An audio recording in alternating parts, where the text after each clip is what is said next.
এখন থেকে যত পুরাতন দলিল হোক না কেন মাত্র 20 টাকা দিয়ে আপনার দলিল খুঁজে বের করুন।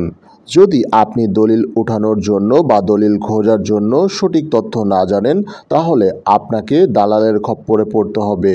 এই 20 টাকার পরিবর্তে আপনার কাছ থেকে 2000 টাকাও চলে যেতে পারে।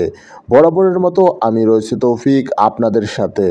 হ্যাঁ প্রিয় দর্শক, নতুন কিংবা যত পুরাতন দলিল হোক না কেন, 50, 60, 100 বছরের পুরাতন দলিল হলেও আপনি মাত্র 20 টাকা দিয়ে এই দলিল খুঁজে পেতে পারেন। প্রথমে আপনাকে একটি জিনিস খেয়াল রাখতে হবে। আপনি যদি 15 থেকে 20 বছরের সম্পত্তির সন্ধান করতে চান, তাহলে আপনাকে সর্বপ্রথম উপজেলা সাব রেজিস্ট্রার অফিসে যেতে হবে। সেখানে গিয়ে নকল কপি পাওয়ার জন্য আপনার দলিল নং এবং দলিল সম্পাদনের তারিখ জানা থাকলে সেটি দিয়ে তালাশি দিলেই আপনি সহজেই আপনার দলিল সম্পর্কে অবগত হতে পারবেন।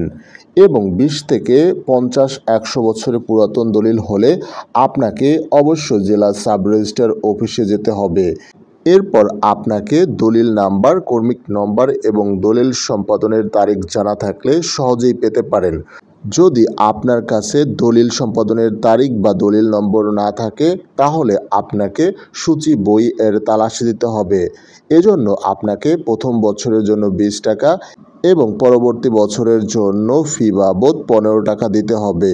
এরপর আপনি আনুমানিক সাল দিয়ে আপনি যত পুরাতন দলিল হোক না কেন মাত্র 15 টাকা থেকে 20 টাকার মধ্যে আপনি দলিল খুঁজে পেতে পারেন। আশা করি ভিডিওটি বুঝতে পারছেন। ভিডিও থেকে কোনো উপকারে আসলে অবশ্যই চ্যানেলটি সাবস্ক্রাইব করে বেল আইকন বাজিয়ে রাখুন। আসসালামু আলাইকুম।